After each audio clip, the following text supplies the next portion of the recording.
I ran out of my house with only my valuables and waited for a taxi on a busy street. I looked around nervously, but I didn't know what I was running from. I didn't understand how I had ended up being forced to run away instead of enjoying my honeymoon, which I had been looking forward to. However, I believed in my husband's words, who had told me to run away, so I was trying to escape from this town. I am Marin, a 30-year-old business consultant. Although I had been feeling like a newcomer for a long time, I had become the one responsible for the branch and was spending busy days. I have a fiancé named Rob, and we are planning to get married next month. Rob is a reliable co-worker from my company.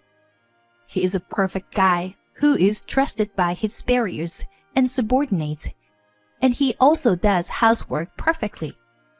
I think he is a wonderful man who is beyond compare as a marriage partner, except for one thing. We visited his parents' house for a weekend, and when we opened the door, two women were relaxing and having tea in the living room. "Welcome home, Rob." "Hi, Rob. Good to see you." They ignored me completely and welcomed my husband with a sparkling smile. "Here we go again. Why is Alyssa here too?" "Well, Alyssa is like a daughter to me, you know. Right?" "Right. When Rob and I get married, I'll become your daughter for real." "Whoa, that sounds nice." My husband sighs heavily. I was already filled with the desire to leave immediately. Alyssa is Rob's childhood friend and neighbor.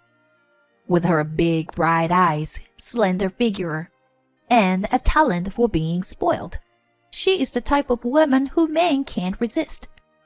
For some reason, she has become fixated on Rob, especially since he told his parents that we were getting married. Alyssa sends him endless messages, constantly asking him to meet up.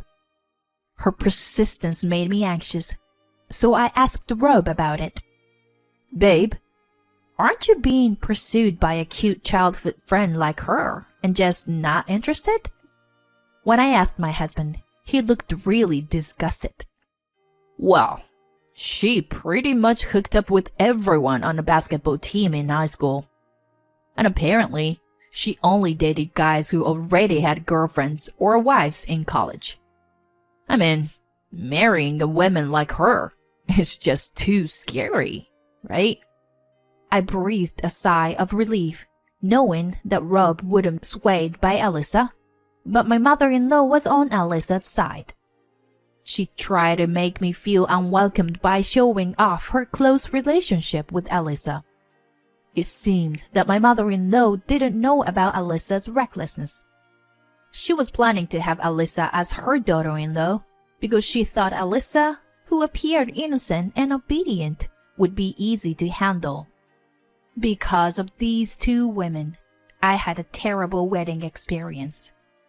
Alyssa showed up at the reception venue in a pure white dress, even though she wasn't invited, and attracted everyone's attention. What's worse, she was sitting in the family section throughout the wedding ceremony with my mother-in-law. I was worried about Alyssa while she was enjoying herself with my mother-in-law. My husband scolded them while trying to control his anger.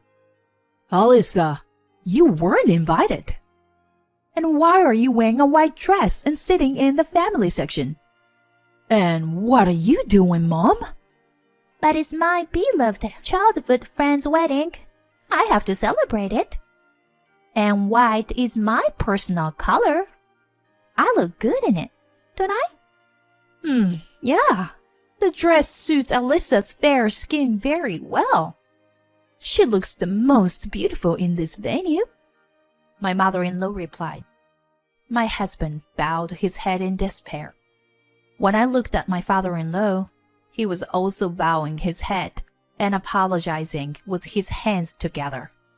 He was a decent person, but he was weak-willed, so he must have been pushed around by my mother-in-law.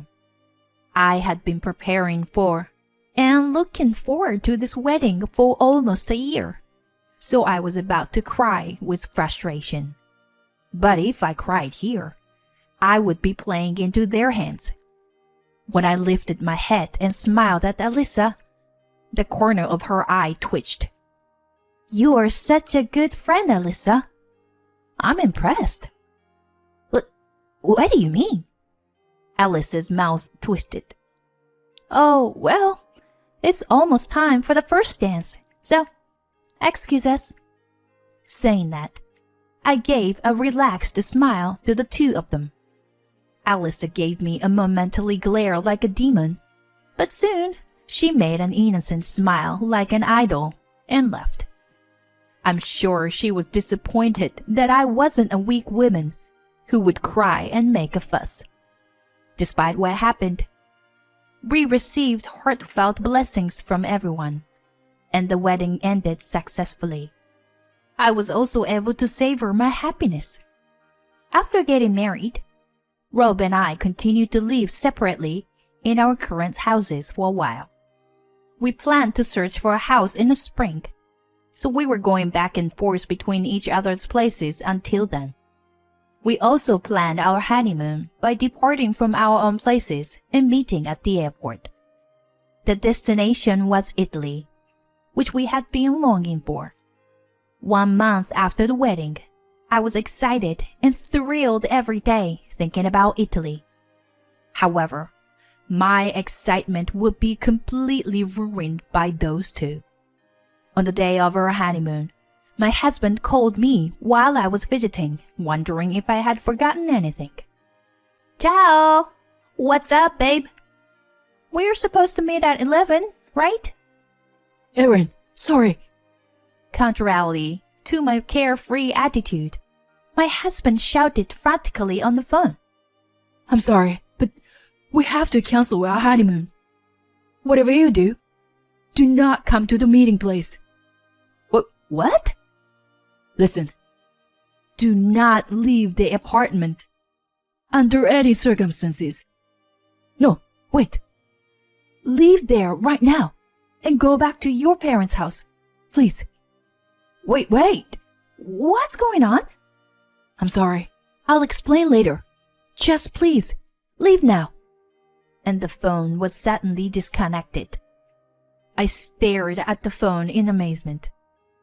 I felt my joy disappear as I heard my husband's bewildered state, although I didn't know why. Could he have been involved in a crime? Just imagining it sent shivers down my spine. I forced my feet, which were about to shrink in anxiety, to move and decide to go to my parents' house, as my husband had said.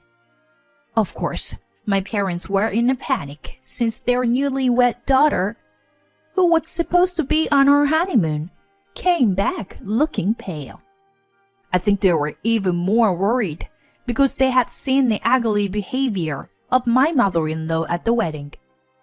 I was in trouble because I didn't even know why I was there and wanted to explain the situation.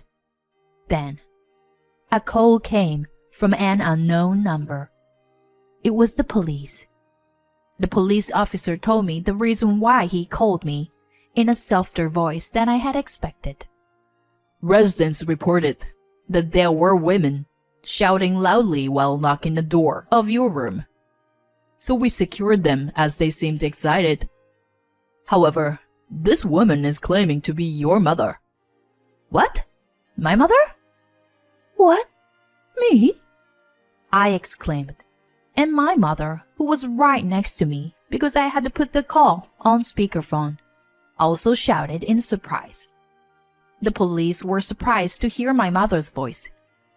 I was also momentarily stunned, but I soon realized who the women were. It was my mother-in-law, and probably Alyssa was with her too. I didn't know why they had come to my place on the day of my honeymoon, but my husband had probably panicked because of them. The time for the flight we had reserved had passed, and our honeymoon was ruined because of them. I told the police officer firmly in a strong tone. My mother is next to me. Those people are strangers. Wait, Erin, it's me. It's me. My mother-in-law shouted on the other end of the phone, but the police officer seemed to sense something. Thank you for your cooperation, ma'am. I hung up the phone after hearing these words. Probably my mother-in-law and Alyssa had come to my apartment to hurt me.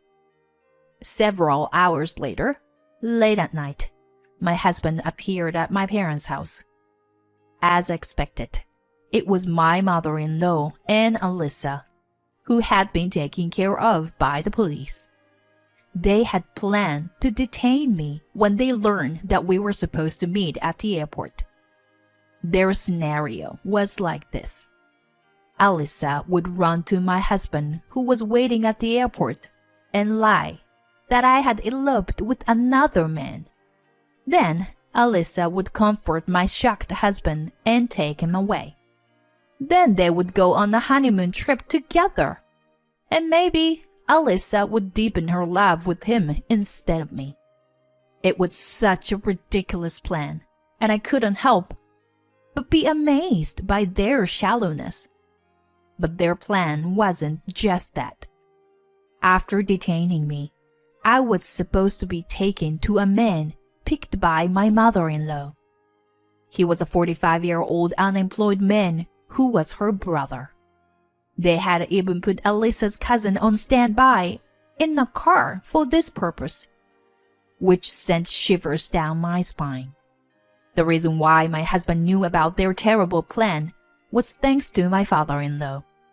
He happened to encounter my mother-in-law and Alyssa discussing their plan on the day of our honeymoon and contacted my husband. My husband and father-in-law went to the police to handle everything and finally came to my parents' house. My husband apologized for canceling our honeymoon and for his part in handling everything. He had done everything he could, but he looked exhausted after just one day. I was sad and frustrated, but I couldn't blame him. However, I would never forgive my mother-in-law and Alyssa. From that day on, I switched from the defensive to offensive. First, I demanded that they pay for the cost of repairing the apartment door that they had broken, as well as compensation to the management company for the inconvenience caused. I even demanded that they pay for the cancellation fee of the honeymoon trip, which cost almost $15,000 in total. Of course, the two of them resisted. It's not my fault. It's Rob's fault for not being honest, even though he likes me. I just want your happiness, Rob. All right. I understand. Oh, yeah?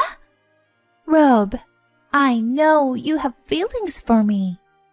I mean, if you are not willing to pay, then we will have to take this to court. Huh? Court? If this goes to court, I'll have to pursue the fact that you tried to kidnap my wife too. And then the cost and the compensation will go up. When my husband mentioned the word court, my mother-in-law began to tremble and Alyssa burst into tears. Rob, will you forgive me, right? I'm important to you, right? No, and no. I will never forgive you. Alyssa let out a small scream as my husband glared at her with cold eyes. How can you do this to me? But you love me too, don't you, Rob? How can I love a woman who'd string multiple men at once, including married men? My mother-in-law looked shocked when she heard this. And I also supported my husband. You said you liked Rob, but wasn't it only after I got engaged to him? I bet you suddenly became interested in him as soon as he belongs to someone else. Wait, what? You, Alyssa.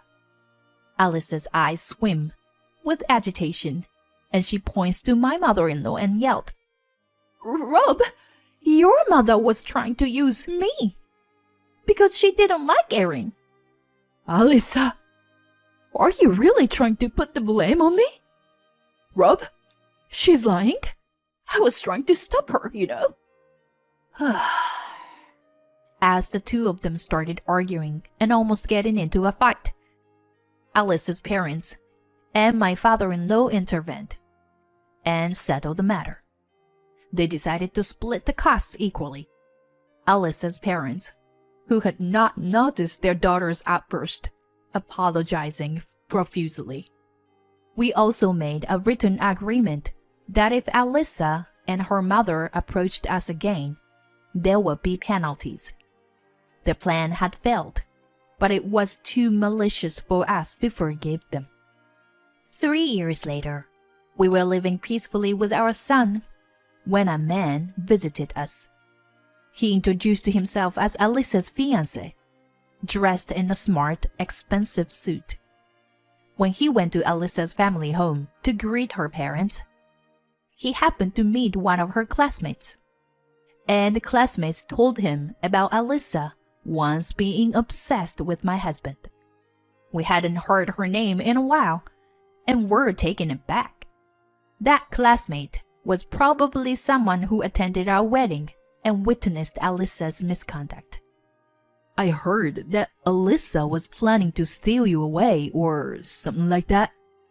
I thought it was just a joke, but I noticed that Alyssa looked pale and shaken. So I did some investigation.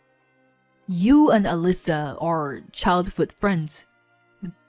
You're not with her, right?" "Of course not. We've never even dated." Rob's statement put Alyssa's fiancé at ease. Rob continued, "However, there's a possibility that she's dating someone other than me." "Huh?" "The Alyssa I know seems to be going on dates with different men every day. She even showed up at our wedding in a white dress and confidently sat in the groom's family section without being invited." That's... If you are going to investigate, I think you should widen the scope beyond just me." Yes. Thank you for your time. Excuse me." Then Alyssa's fiancé replied in a barely audible voice and left our home, unsteadily. It seems that Alyssa's fiancé was the son of a well-known company president and financially stable. But his family was furious when they found out about Alyssa's deception. Not only had she been seeing other men while engaged to him, but there were several of them, and he had broken off the engagement and was also demanding compensation for damages. On top of being abandoned by her fiancé, she was also in debt. It's time for her to realize that a life of deceiving others is coming to an end. I don't really care about her, but it's so satisfying to see her get what she deserves. On the other hand, it seems that my mother-in-law and Alyssa engage in catfights every time they see each other, which is caused by the fact that they live nearby. I feel sorry for the neighbors who are forced to witness their ugly fights. In addition to that, my mother-in-law seems to be restless every day because she can't even meet her first grandchild, while my father-in-law happily comes over to our house with baby supplies. She watches him leave while biting her nails. Although she had sent baby clothes and toys to us a few times, I returned them without even looking inside. Amidst not being able to see her grandson or son, she must be grateful for the kind presence of her husband. As for my own family, this year, when my son turns 4 years old, we are planning to make up for our cancelled honeymoon. We are going to Italy. The unpleasant memories of the day are fading day by day, but I want to make unforgettable sparkling memories that will last a lifetime this time. Ciao! Ciao. You're good. Alright, next is buongiorno. Buongiorno. I smile as I watch my beloved son and husband practice Italian in the living room. They are my happiness, and I will cherish them as long as I live.